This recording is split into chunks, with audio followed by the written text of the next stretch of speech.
Good morning children. आज हम आपके लिए लेकर आए हैं एक और अभ्यास काल से संबंधित। काल यानी कि क्रिया के होने का समय। हमने देखा काल के तीन भेद हैं, भूतकाल, वर्तमान काल और भविष्य काल। तो भूतकाल, उसके भी 6 उपभेद हैं। उन 6 भेदों के नाम हमने जाने, पूर्ण, पूर्ण, हेतु, हेतुमत, संदिग्ध, है ना, आसन्न और सामान्य। उसके अलावा हमने ये देखा कि वर्तमान के भी 3 भेद होते हैं, सामान्य, संदिग्ध, संभाव्य, ये जो हमने। उसके अलावा हमने भविष्य काल के बारे में भी, संभाव्य और संदिग्ध। और यहाँ पर आज हम वर्तमान के ही बारे में बात करने जा रहे हैं और ये देखेंगे कि वर्तमान काल के कितने भेद हैं, उनके अंतर एक दूसरे में क्या है, किस तरीके से उन्हें हम पहचान सकते हैं, इनकी चर्चा करेंगे। और ये आपकी किताब में दिया गया है, पेज नंबर यहाँ पर 119 पेज नंबर पर और 120 पेज नंबर पर तीनों भेद दिए गए हैं यहाँ पर, और यहाँ उनके उदाहरण भी दिए गए हैं। तो टेक्स्ट बुक को पढ़ना, उनके उदाहरणों को समझना बहुत ज़रूरी है। सामान्य वर्तमान के लिए उन्होंने, जहाँ हमने देखा वर्तमान के 3 रूप हैं, सामान्य वर्तमान, अपूर्ण वर्तमान और संदिग्ध वर्तमान। सामान्य वर्तमान जिसमें कार्य के वर्तमान समय में होने का पता चलता है, जैसे कि हमने कहा अनिल दौड़ता है, वह काम वर्तमान समय में करता है, तो वह सामान्य वर्तमान काल का हिस्सा होगा।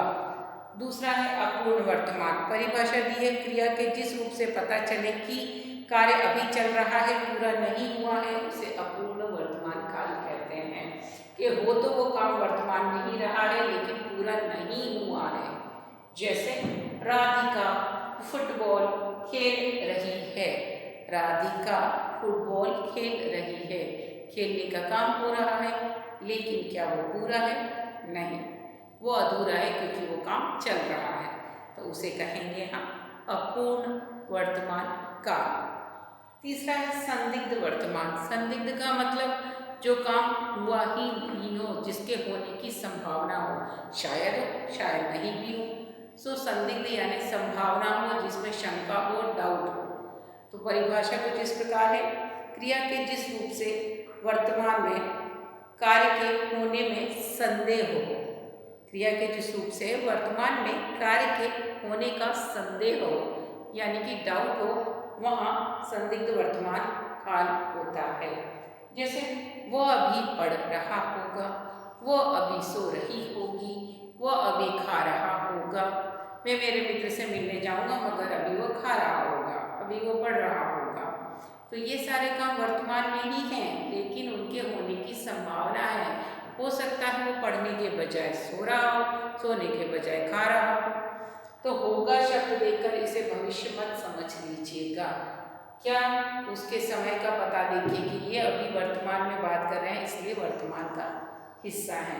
ध्यान क्या रखना है, वर्तमान काल में, वर्तमान काल में क्या होता है, सारे काम अभी करंट समय में जो चल रहा है उस समय में होते हैं। उसके 3 रूप हैं, सामान्य, अपूर्ण और संदिग्ध।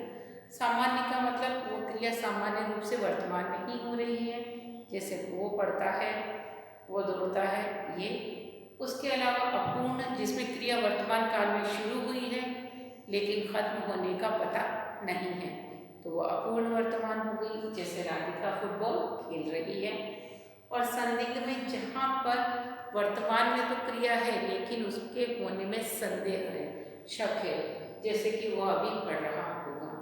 तो ये तीनों के नाम को भी लिखिए, इनके भेद के, उनकी परिभाषाओं को भी पढ़िए, यानी कि काल के 3 भेद, उनके जो उपभेद हैं उनको भी जानो, परिभाषा पढ़ो ताकि अर्थ समझ में आए, और उदाहरणों को इस प्रकार लिखकर कॉपी में याद कर लीजिए। उदाहरण कुछ और भी हो सकते हैं लेकिन अर्थ को समझना बहुत ज़रूरी है। यदि आप काल पहचान जाएंगे तो दूसरे उदाहरण या दूसरे अभ्यास आसानी से कर पाएंगे। तो इस अभ्यास को कॉपी में लिख लीजिए, सारे उदाहरणों को। अगले यानी कि भविष्य काल और उसके उदाहरणों के साथ हम आपसे मिलेंगे अगले मॉड्यूल में। तब तक के लिए टेक केयर, बाय।